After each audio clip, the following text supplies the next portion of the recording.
And I'm curious if you'd ever want to do a comic book movie again, if that's something you'd want to ever tackle. Yes, over again. my dead body. Okay. It's very nice to meet you and get to chat with you today, sir. How are you doing? I'm great, thanks. Is it Stefan or Stephen? Stephen. Stephen. It's spelled like it would be Stefan, but yeah, Stephen. I get that all the time, though. I do. All right, mate. Yeah. So yeah, very nice to be here. Thank you. The Protege is such a great, just like sleek, high intensity action thriller. I really enjoyed it. I'm very excited that lots of other people are going to get to see it. One of the things that I really loved about it, Martin, is how it felt like you really just kind of like put it all on the table and you were like, let's go out there and let's make a fun, like just R-rated action movie. You got guns a-blazing. And I'm curious if that was always the plan or if there was, during production or post-production, you were like, you know what, let's just go all in. No, you know what? The thing is that the script was always very tight. It was a tight script. The characters were great. The story was interesting. It had all the elements to make it good. And frankly, we did it sort of. We pretty much did it as was written, if you know what I mean. It was always designed like that, is what you're talking about, sort of to be an entertainment, to be fast and furious, if you know what I mean. Yeah, that was the point. Awesome. I love how it feels like at almost every turn, Maggie Q's character, Anna, is highly underestimated, and she really uses that to her advantage. I thought that was a really neat aspect of the film. And is there anything more you could say on that? Because I'm really curious how that evolution went.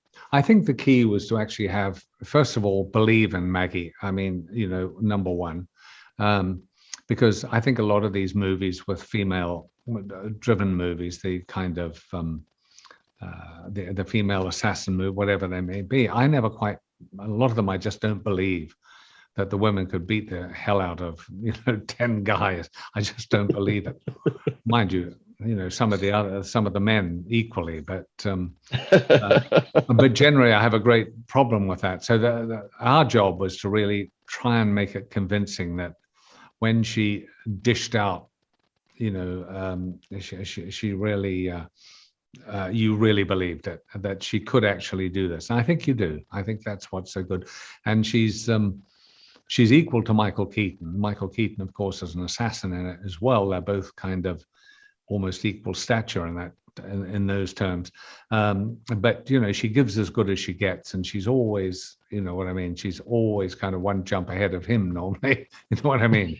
Which makes a very interesting dynamic between them both. It does. It really does. I found myself as I was watching it thinking, like, in this sort of time where we're at, a lot of action movies, and especially assassin action movies, get compared to like John Wick, that franchise. And as I was watching this, I thought to myself, man, this is just so much more nostalgic. It feels like a 90s action movie. It feels like Nikita or The Professional. And then I remembered that she was in the Nikita show, and I was perfect. Like the casting couldn't have been more perfect. No, we got lucky with the casting, actually. With the three leads, I must say, couldn't have been better. And I was really surprised to see Robert Patrick and excited when he showed up on that motorcycle. Yes. Well, he actually owns a motorcycle. In fact, I think he owns a motorcycle dealership. I'm not sure. I think he does own a Harley dealership.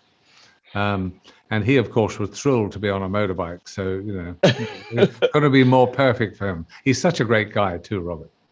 He seems like it. I was going to ask, did the role call for that, or did you add that because that's who he is? Well, the sort of concept was these were all guys that hung over from the Vietnam War, and they were all guys that remained in Vietnam for whatever reason. So they were a kind of patchwork of kind of Hell's Angels and all kind of a little overweight and a little kind of getting on a bit, past their sell-by date. That was the concept.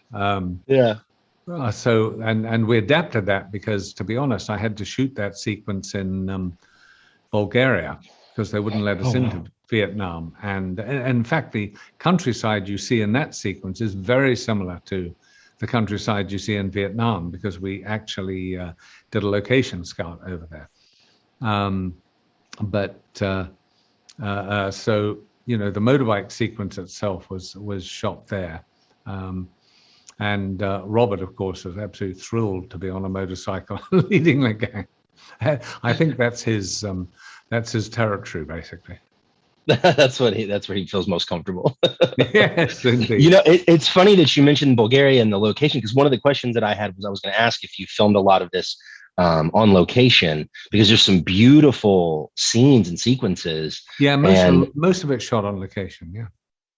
And was your film shoot impacted by the pandemic at all, or were you able to wrap up before? Well, we just barely got away with it, frankly. What we hadn't shot was the Vietnam sequence. The rest of it we got out by a day, I think, from Romania, where we shot most of it. Wow.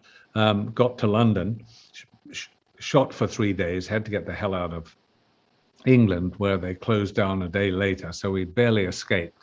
And then we couldn't go back to shoot the Vietnam sequence for a couple of months because of COVID. I mean, and then we went back to Bulgaria when we couldn't get into Vietnam, and we just recreated it all there.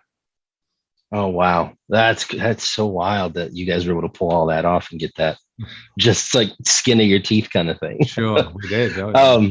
There was one moment that I noted, and I wanted to ask this. When Michael Keaton's character introduces himself for the first time, and he says his name is Rembrandt, Michael Rembrandt. I'm just curious if that was an intentional Bond nod or just something that was in the movie. Or no, I think even I've never noticed that. So you must be the only one that's name's Rembrandt, Michael Rembrandt. No, I didn't even think about that even at the time. So you're a first. All right. Well, hey, you know, I'm happy to be the first to it. Good. It sparked in my head because I heard that and I was like, and if I'm not mistaken, you are the only director to ever launch 2 different eras of Bond. Is that correct? That is correct. Yeah, that's correct. Yeah. And I'm just curious. Do you have any ideas on who you would like to see be the next Bond after Daniel's done? You know, I hate to say it, I haven't got a clue, and the reason is, well, I've been doing other stuff, you know, and unless you're in England, you see a lot of new guys coming up. There's people that have been successful TV series and this, that, and the next thing, and unless you've got your ear to the ground on that stuff, I have no idea, honestly. I don't know who that. Well, I'll tell you. For me, my thought was I really, really love GoldenEye. Like, I'm a huge fan of GoldenEye. And I love Pierce as Bond. I would love to see that kind of Bond again, that charming and lost dashing. Yeah. Well, of course, it all changed with Casino because it got much grittier and tougher, had its feet on the ground. And, I think I miss it a little bit too, the humor, if you know what I mean, the humor and just a little touch of the, what's the word? The old Bond elements, just a few of those I slightly miss, you know. And Daniel's done a wonderful job, you know, but he has. It's now Bond, I think, has become much more serious, right? And internalized in a way that I do miss some of those moments. Yeah. I have to say. I'm with you on that. Well, I think my time is almost up. It's about time for me to go, but I want to thank you for being here. I want to just ask one quick last question. So I'm a big fan of Green Lantern. I got a Green Lantern tattoo right here on my finger. God. I'm a fan of the movie. I love you're the one. I love it. For Christmas one year, my family, we put a Parallax toy at the top of our Christmas tree. I promise you, I'm not kidding. And I'm curious if you'd ever want to do a comic book movie again, if that's something you'd want to ever tackle. Yes, over my dead body. Okay. Fair enough. Absolutely.